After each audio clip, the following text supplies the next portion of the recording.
senhor secretário-geral das Nações Unidas, Antônio Guterres, senhor chefe de Estado, senhor presidente da Assembleia Geral e demais chefes da delegação. Senhor secretário-geral das Nações Unidas, Antônio Guterres, é uma honra abrir novamente a Assembleia Geral. É uma honra abrir novamente a Assembleia Geral. O Brasil mudou e muito. Depois que assumimos o governo diferente em janeiro de 2000 democratas nacionais, onde estamos aguentando 8 meses sem qualquer estado. O Brasil mudou muito. Depois que assumimos o governo em janeiro de 2019, respeita a Constituição há 2 anos e 8 meses, valoriza a família e deve lealdade ao tricolor. O Brasil tem muito acredita em Deus. É uma história da paz, respeita a Constituição, valoriza a família e deve lealdade ao tricolor. Isso é enorme. É uma história da paz.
E a previsão é de que a curto prazo não haja solução. E a água e tudo. Aqui também eu ganhei, é pimentão. E aqui só tem uma cebola e tem isso aqui. Eu parti, eu pode gastar tudo. Eu estou fazendo um arroz com um pouquinho, pedacinho de cebola. Só isso. E aqui tá ela aí, ó. Nunca mais eu enchi. Mas eu creio que eu vou encher. Às vezes que eles querem comer, eu falo, põe a pouco. Deixa pra noite. Entendeu? Porque com tudo isso de gente, a minha neta, além de almoçar, ela ainda leva marmita. E aí 5 quilos de arroz, você sabe, né? A mão Uma hora respeita só. contratos. Ontem mesmo eu estava falando, eu creio que não é possível eles terem rasgado tudo. Também é possível que nos próximos dias realizaremos Eu creio um que leilão alguém para a vai implementação da me chamar para tecnologia trabalhar. 5G no Brasil. E eu vou mostrar o melhor de mim, né? Neutralidade climática. Os recursos humanos e financeiros destinados ao fortalecimento dos órgãos ambientais foram dobrados. com vistas a zerar o desmatamento ilegal. E os resultados desta importante ação já começaram a aparecer. Duas crianças Yanomami são mortas após serem do desmatamento no mês de agosto, quando comparado a agosto do ano. A gente vai falar sobre esse triste episódio com o Dário Copenaua Yanomami, vice-presidente da Rutucara, Associação Yanomami. Olá, Dário, bom dia, prazer em recebê-lo. Bom dia. Bom, Dário, quando e como é que ocorreu a morte dessas duas crianças, a idade delas, qual comunidade que elas pertenciam? Conta pra gente. Bom, acontecimento, a tragédia, duas crianças mortas na terra indígena Yanomami, comunidade Parima, a região Macuxiano. Então, as crianças foram perto da comunidade Macuxiano, tem uma draga gigante, grande, perto mais ou menos de 300 metros de distância da sua comunidade, esse rio que se chama Rio Calhadu, Rio Urariquera, e as crianças estavam tomando banho, brincadeira, faz parte da cultura. As crianças de 4 anos, de 7 anos são primos, estavam no banho no rio. De Esperamos repente, que os países industrializados cumpram efetivamente seus compromissos com o financiamento de clima e volumes relevantes. O Draga estava tremendo muito e aí jogava a onda bem forte, ida e volta do desmatamento no mês de agosto. Aí as crianças foram jogadas direção do nesse Draga e as crianças foram desaparecidas. Isso aconteceu na terra indígena Yanomami e a comunidade Macuxiano. Agora, Dário, quando que isso ocorreu? Enfim, e também são dois meninos, é isso? Os ataques são invasões de terra em áreas de reserva a assassinatos, como o do cacique Emira Wayampi, no Amapá. Lideranças indígenas denunciam que essa onda de ataques é fruto do discurso de ódio propagado por Jair Bolsonaro. Esta importante ação já começaram a aparecer. No final de semana, indígenas da etnia Wayampi, no Amapá, denunciaram que garimpeiros invadiram a aldeia e mataram uma das lideranças. O aumento da violência contra os povos indígenas e a ameaça aos territórios demarcados são consequências do governo Bolsonaro. A opinião é de Caraí Popiguá, liderança Guarani no estado de São Paulo. Nós já tínhamos uma preocupação, com a candidatura do Bolsonaro, porque os discursos dele de ódio, sempre foram muito aplaudidos e apoiados por uma parte da sociedade brasileira. A quantidade de pessoas que estão invadindo, que estão se sentindo livres para atacar, matar, perseguir os povos indígenas é muito maior. O governo federal brasileiro, ele declarou guerra aos povos indígenas. A omissão por parte do governo, o presidente dizer que não há indícios de que esse assassinato foi causado por garimpeiros, por invasão ao território, isso é um absurdo. A própria ONU repudiou essa fala dele. Sônia Aramirim também é a liderança dos Guarani. Para ela, agredir qualquer indígena é uma violência contra todos os indígenas. Não importa em que estado esteja, são parentes, são indígenas que não fazem mal a ninguém, estão dentro dos seus espaços. A ganância do homem faz com que ele tire a vida do próximo. Só que assim, estamos dentro das nossas áreas, moramos dentro do nosso espaço.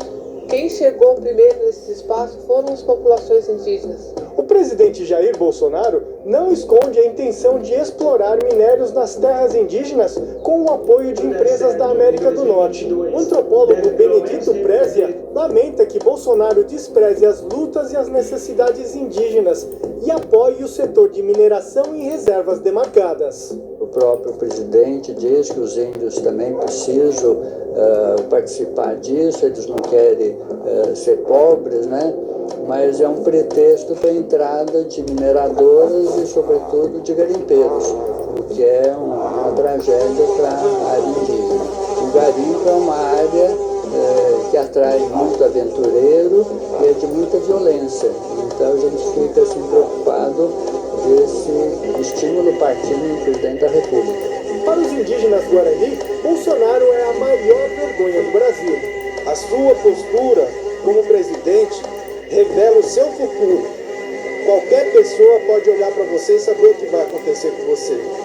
Então, eu falo assim como indígena, que eu nunca vi na minha vida um homem tão cruel igual você. Você é a maior vergonha da história do Brasil. Os povos indígenas têm propriedade, Bolsonaro, para falar disso, porque nós já enfrentamos desde a colônia, desde o primeiro branco que entrou aqui, a gente já viu o que ele fez. A gente só tem que dizer resistam.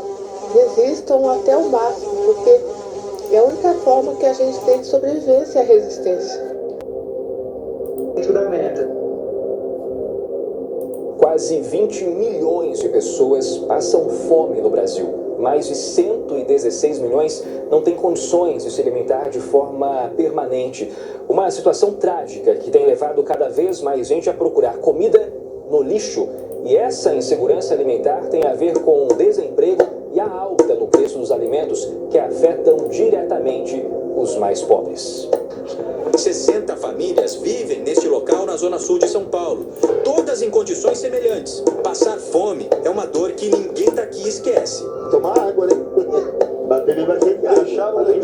Para muita gente está cada vez mais complicado encontrar um caminho para fugir da fome. Desemprego e alta da inflação dificultam o acesso ao alimento. Diante de tamanho desespero, mais pessoas têm depositado a esperança de encontrar comida até no lixo. Foi o que fizeram estes moradores de Fortaleza. O que é descartado por algumas pessoas serve para matar a fome de outras. Em vários pontos da capital paulista tem acontecido o mesmo. Restos de peixe e de ossos vão alimentar quem não tem a sorte de ter por perto um projeto social como este na comunidade de Paraisópolis, em São Paulo, onde há entrega de kits de higiene, comida e cestas básicas. Só que até quem depende do que vem dos outros já percebeu que as doações diminuíram há muito tempo. Um ano e pouco atrás até estava, mas hoje já não é mais a mesma coisa. É aquela sumiço, diminuiu a quantidade das pessoas. Quem aguarda por uma doação de comida tem medo de também ter que recorrer ao lixo.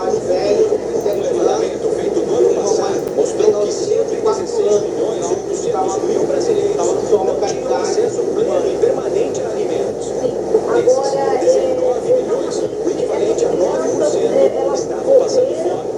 Hoje a cesta básica está custando mais de R$600. Como é que está essa situação? Bom, o meu primo, ele está lá, levou uma equipe de bombeiro, eles estão fazendo uma resgate lá, e a Polícia Civil foi lá para exatamente ver um acesso muito difícil.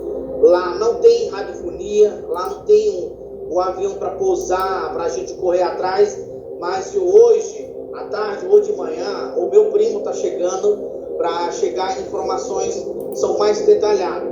Mas isso, assim que chegar, a gente pode liberar na imprensa, acontecimento, as crianças foram O governo federal brasileiro, ele declarou guerra aos povos. Como é que aconteceu isso? E a gente está fazendo a apuração. Matar, perseguir os povos indígenas é muito maior. O governo federal brasileiro, ele declarou guerra aos povos indígenas. Os dois corpos, porque o que eu vi pela ele declarou guerra notícia no Instituto Socioambiental é que um dos corpos já tinham sido achados, mas não, é isso, os dois corpos estão muito maior. O governo federal brasileiro, ele declarou guerra aos povos indígenas.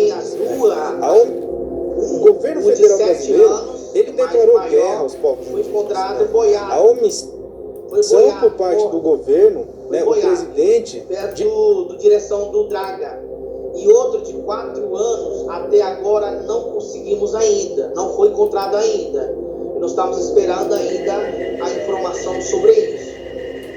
Nossa, realmente, esse é um fato para lá de lamentável, muito triste, uma indignação total, sabendo que 2 crianças foram dragadas aí pelo garimpo ilegal, né? E queria que você falasse sobre essa presença do garimpo, de garimpeiros ilegais aí na terra Yanomami. Quantos você imagina que estão aí de forma ilegal e qual que é a área que eles já estão ocupando? Bom, isso é uma grande luta, né? Nós estamos enfrentando quase em mais de 8 capitais do país. Por isso, este economista acredita que os números da fome podem ser ainda piores em 2021, por causa de diversos fatores que causam um aumento na inflação dos alimentos. É a alta do preço das commodities internacionais, a quebra de safras que a gente teve em algumas regiões com secas ou geadas, é a alta do dólar que torna a maioria dessas commodities e alimentos mais caros na mesa do Um dos pontos mais importantes e menos comentados do discurso do presidente Jair Bolsonaro na Assembleia Geral da ONU foi esse. No Brasil, apesar da crise mundial, a produção rural não parou. O homem do campo trabalhou como nunca, produziu como sempre. Para 2023 chegar perto do centro da meta.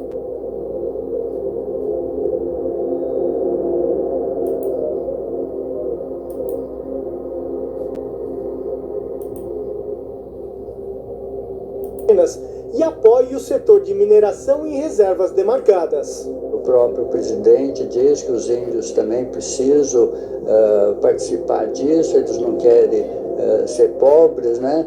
Mas é um pretexto para a entrada de mineradoras e, sobretudo, de garimpeiros, o que é uma tragédia para a área indígena.